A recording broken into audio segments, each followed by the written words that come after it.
그의 신비한 능력으로 생명과 경건에 속한 모든 것을 우리에게 주셨으니 이는 자기의 영광과 덕으로서 우리를 부르신 이를 암으로 말미암음이라.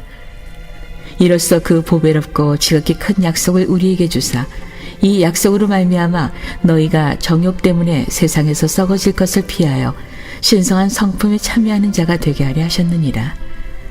그러므로 너희가 더욱 힘써 너희 믿음의 덕을, 덕의 지식을, 지식의 절제를, 절제의 인내를, 인내의 경건을, 경건의 형제 우애를, 형제 우애의 사랑. 2025년 새해 첫 주 신년 감사 예배에 오신 성도님들을 주님의 이름으로 환영합니다. 나라가 여러 가지 사건 사고로 인해 어수선하고 우울합니다. 겨울철 감기와 독감이 기승을 부려 많은 분들이 힘들어하고 있습니다. 특별히 연로하신 성도님들에게는 더욱 힘겨운 시간입니다. 세계 이곳저곳에서 전쟁이 계속 진행되는 가운데 경제는 더욱 어려워져만 갑니다. 새해 기분을 내기에는 여러모로 참 괴로운 때입니다. 그러므로 새해 시간의 흐름은 새로워짐이 아니라 낡아지는 것일 뿐, 세상을 기대하면 더욱 절망적일 뿐, 우리는 더욱 하나님의 은혜로만 새로워지게 하심을 입기를 소망할 뿐입니다.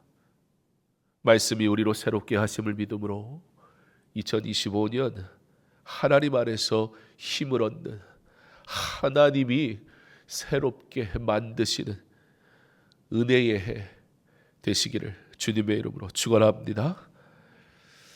특별히 올해는 교회 설립 50주년을 맞이하는 해입니다. 성경에서는 50년을 희년이라고 합니다. 희년은 하나님이 명령하신 방법대로 회복되는 시간입니다. 그러므로 50주년을 기념할 때 우리는 하나님이 계획하시고 허락하신 처음 그 모습으로 돌아가는 회복을 이루어가기를 소망해야 할 것입니다.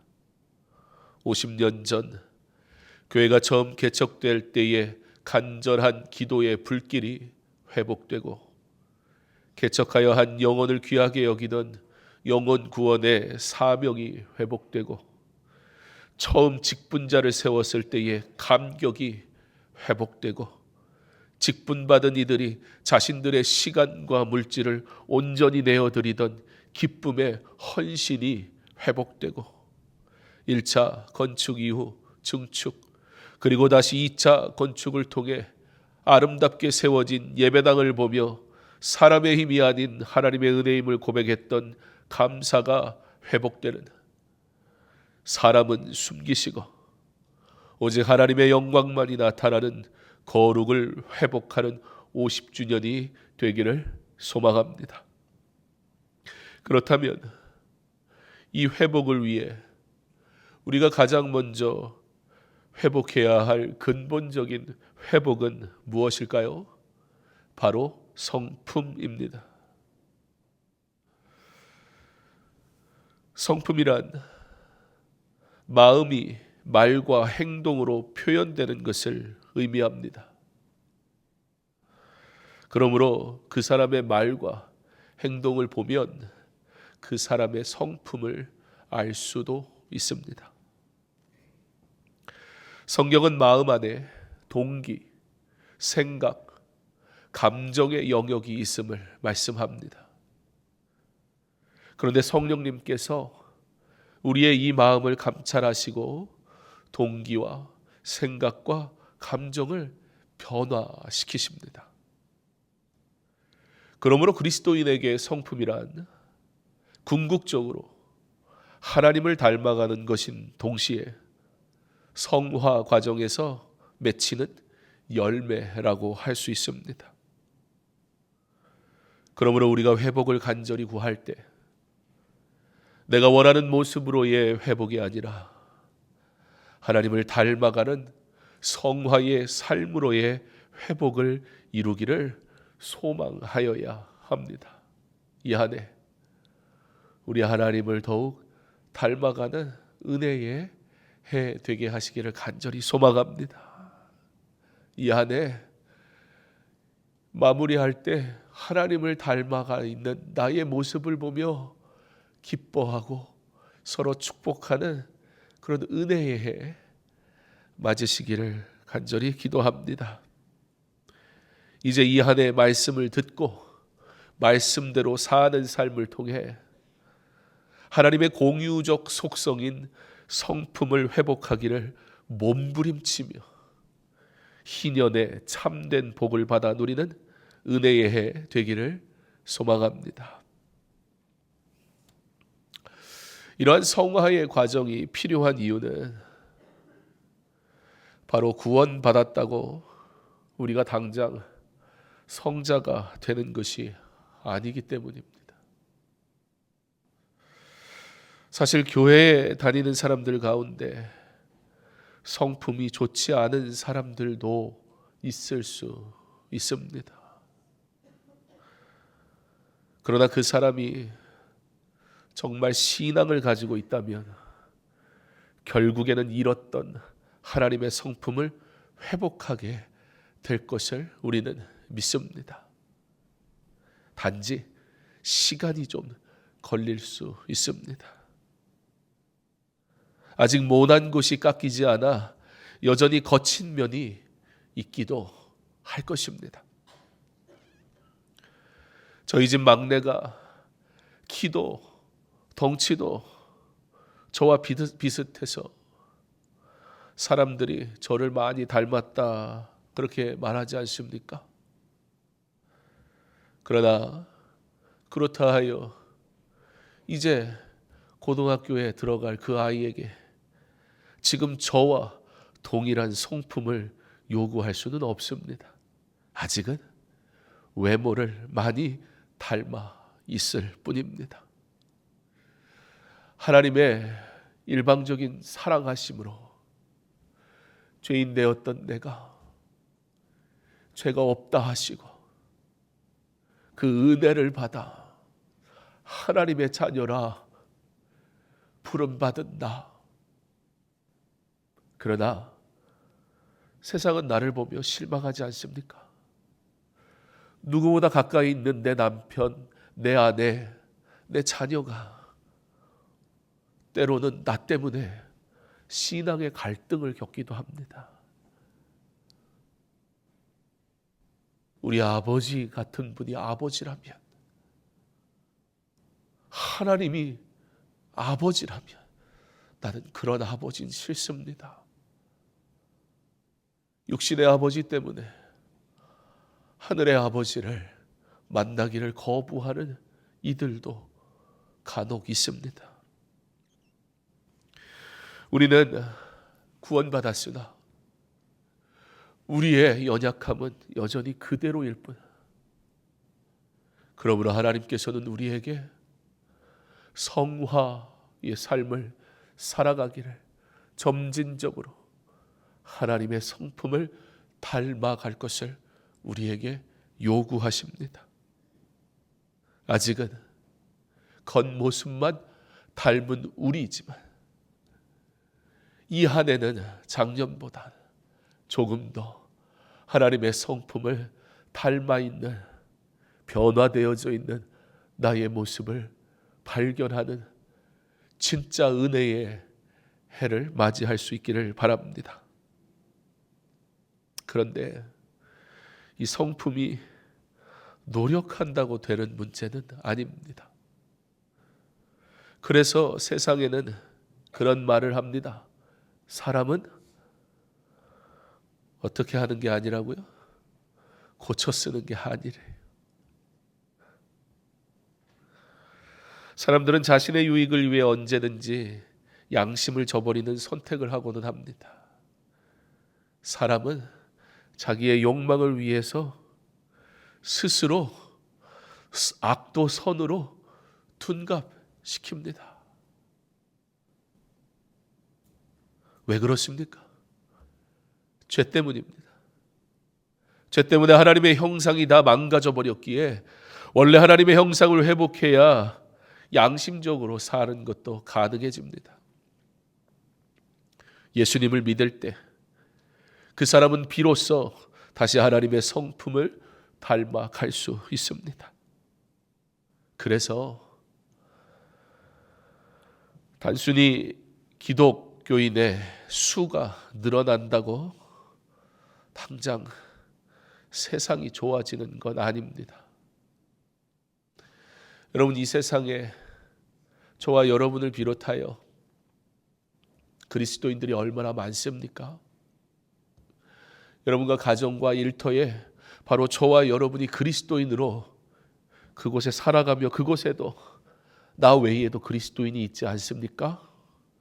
그런데 그리스도인이 있는 그곳, 세상은 뭐라고 얘기하나요? 그러나 우리가 포기하지 않는 것은 예수 안에서 하나님의 성품을 닮아가는 사람들이 많아진다면 우리가 사는 세상은 분명히 달라질 것입니다. 그 전에 나의 성품이 달라지면 먼저 멀리 갈 것도 없고 우리의 가정과 우리의 교회가 달라질 것입니다. 2025년은 강서중앙교회가 좀 더 성숙한 주님의 교회 되기를 간절히 소망합니다. 어떻게 해요? 바로 저와 여러분 한 사람 한 사람이 좀 더 하나님의 성품을 닮아감으로 말입니다. 교회에 나오는 사람이 많은 이 시대보다 오히려 한국교회 초대교회만 봐도 정말 소수의 그러나 신실한 생명을 들여 이 믿음을 지키기 위해 삶을 드린 그리스도인들이 있을 때 오히려 기독교의 영향력은 굉장히 강했습니다.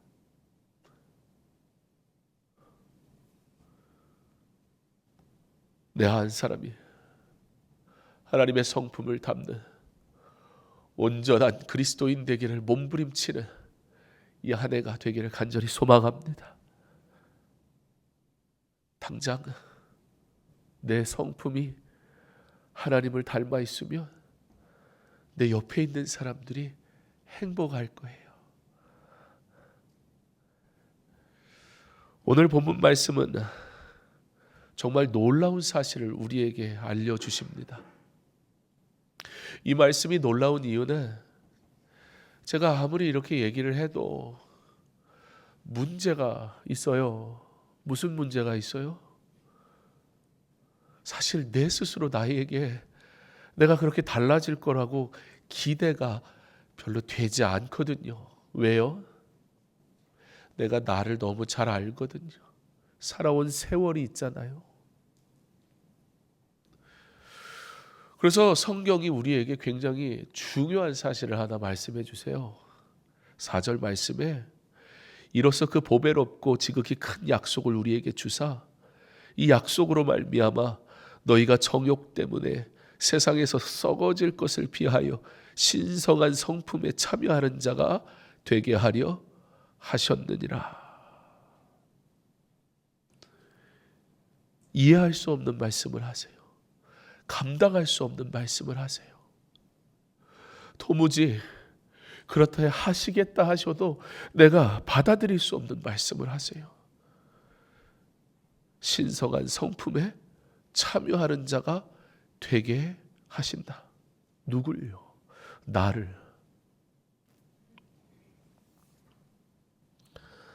오늘 본문 말씀을 통해 신성한 성품에 참여하는 자가 되게 하려 하셨다는 불가능할 것만 같은 이 말씀을 우리에게 하시는 하나님. 그래서 오늘 말씀의 제목이 신성한 성품에 참여하는 자입니다. 우리 옆 사람에게 인사하겠습니다. 신성한 성품에 참여합시다.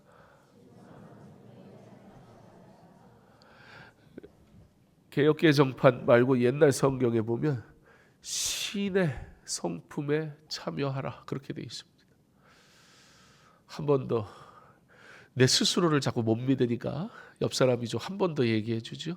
하나님 말씀이니까, 하나님 약속이니까 그렇게 되게 하실 것을 믿는 믿음으로 우리 옆 사람에게 다시 한번 이렇게 말합시다. 신성한 성품에 참여합시다. 여러분, 그 인사만으로도 기대가 되지 않습니까? 내 옆에 앉은 권사님이, 내 옆에 앉은 집사님이 올해는 하나님을 더 닮아 있다는 생각을 해보세요. 나한테 얼마나 잘해주겠어요? 그죠? 나한테 잘해주는데 싫은 사람이 어디 있습니까? 사랑하는 성도 여러분, 신성한 성품에 참여하는 자 되시기를 주님의 이름으로 축복합니다. 그런데 어떻게 하면 신성한 성품에 참여할 수 있을까요? 아니, 과연 내가, 사람이 신성한 성품에 참여할 수 있는 것일까요? 사람은 사람이고 신은 신인데 이것이 가능하다면 사람이 신이 되는 모순이 가능해져야 되는 것 아닌가요? 그런데 여러분, 이것을 반대로 한번 생각해 보죠. 오히려 사람이 신의 성품에 참여할 수 있을 때 종교의 존재 가치가 있어집니다. 내가 예수를 믿는데 세상하고 똑같아. 내가 예수를 사랑한다 말하고 구원의 은혜의 감격을 말하는데 세상의 사람처럼 똑같이 살아. 그게 종교입니까? 그게 뭐 기독교입니까? 사람이 신의 성품에 참여할 수 없다면 그 종교는 사람과 신이 만날 수 없는 무익한 종교가 되고 말 것입니다. 사람이 어떻게 신성한 성품에 참여할 수 있는 것일까요? 우리는 먼저 신성한 성품을 두 가지로 구별해야 합니다. 바로 사람이 참여할 수 있는 신성한 성품으로 공유적 속성과 사람이 참여할 수 없는 신성한 성품으로 비공유적 속성이 있습니다. 공유적 속성에는 지혜, 지식, 진실, 사랑, 선, 공의, 거룩, 능력, 영광이 있습니다. 비공유적 속성에는 자존, 불변, 무한, 영원, 유일성이 있습니다. 이와 같이 비공유적 속성인 하나님의 성품을 우리는 닮을 수는 없습니다. 그러나 하나님은 동시에 우리에게 공유적 속성을 허락하셔서 하나님의 성품을 담게 하셨단 말입니다.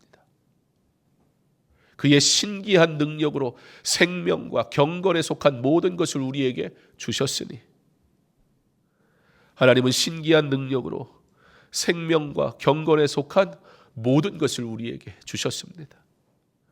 이것은 만세전에 영광과 덕으로 우리를 부르셨기 때문에 하나님의 백성은 생명과 경건에 속한 모든 것을 취할 수 있습니다.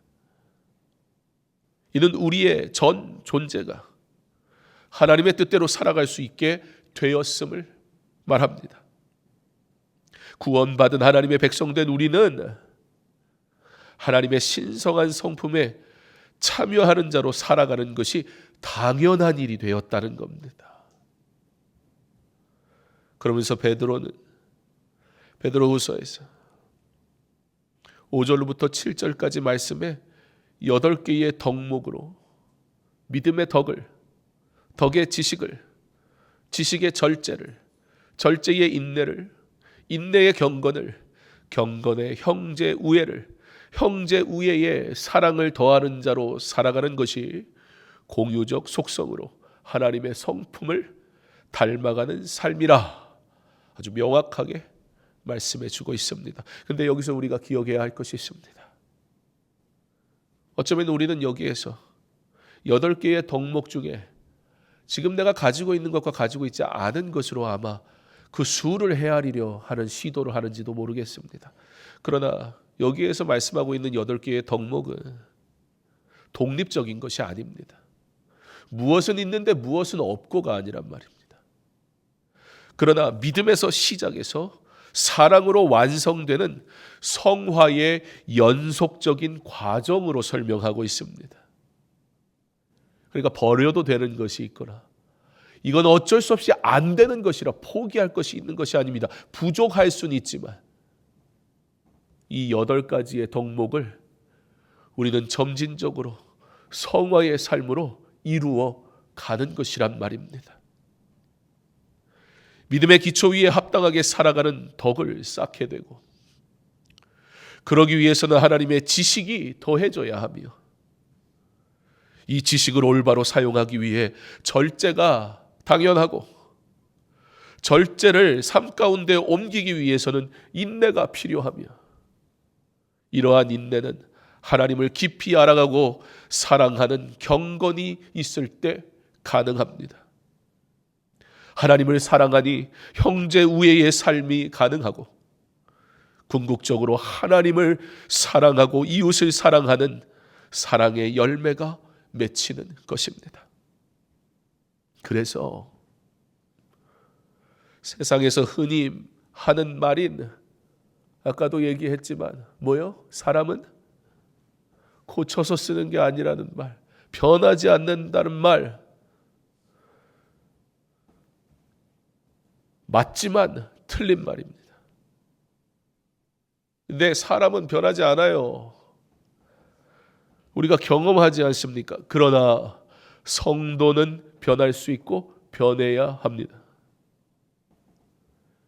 죄의 열매를 기대하는 세상의 삶에서 사람은 변할 이유가 없습니다. 죄의 습성을 따라 살아가는 곳이니까요. 왜 변합니까? 왜? 그러나 의의 열매를 맺으며 살아가도록 부름받은 성도는 변화되어야 합니다. 그러므로 여러분, 이제는 농담으로라도 나는 원래 그런다, 그런 말 하지 마세요.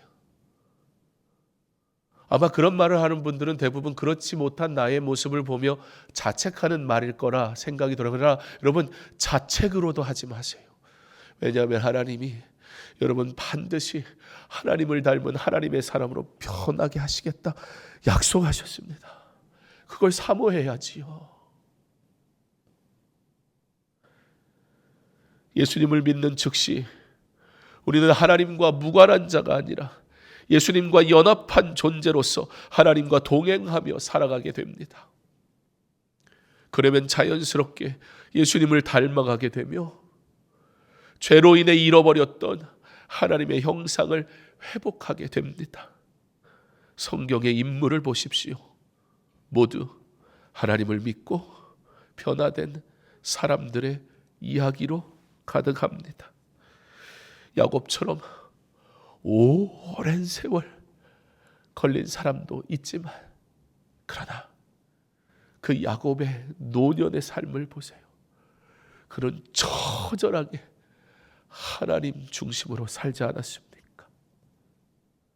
그러므로 지금 변화되기를 소망해야 합니다. 50주년이 모든 성도들에게 회복의 기회의 시간이 되기를 소망합니다. 50주년, 신년, 우리에게 목표를 세우기 너무 좋은 때 아닙니까? 뭔가 화려하게 이것저것 많이 하고 사람은 드러나는데 정작 나는 하나님 앞에 변화되지 않았다면 그 50주년의 행사를 하나님이 기뻐하실까요? 세상에서 성공한 사람이기보다 먼저 아름다운 성도로 다듬어져 세상에서 높아진다 하여도 그 또한 하나님께 영광이 되기 위한 도구가 되게 하시는 그런 해가 되기를 소망합니다. 각 사람마다 변화를 위한 시작점과 변화의 속도가 다를 것이지만, 그러나 우리 모두 반드시 신성한 성품을 가진 하나님의 사람으로 반드시 변화되게 하실 줄 믿습니다. 변화되어 있는 나의 모습을 기대하십시오. 변화되어 하나님의 성품을 닮아 그의 영광을 위해 사는 나의 삶을 기대하십시오. 그렇게 삶으로 하나님께 영광 돌리시기 바랍니다. 삶의 작은 부분에서부터 변화가 나타나기 바랍니다. 예배를 준비하는 자세부터 변화되기를 소망합니다. 내게 허락하신 시간과 물질과 재능을 구별해 드리는 것으로부터 변화되기 바랍니다. 변화된 여러분을 통해 가정이, 교회가, 일터가, 그리고 이 나라가 하나님의 회복을 누리게 하시기를 주님의 이름으로 축원합니다. 우리 다 함께 일어나서 찬송가 552장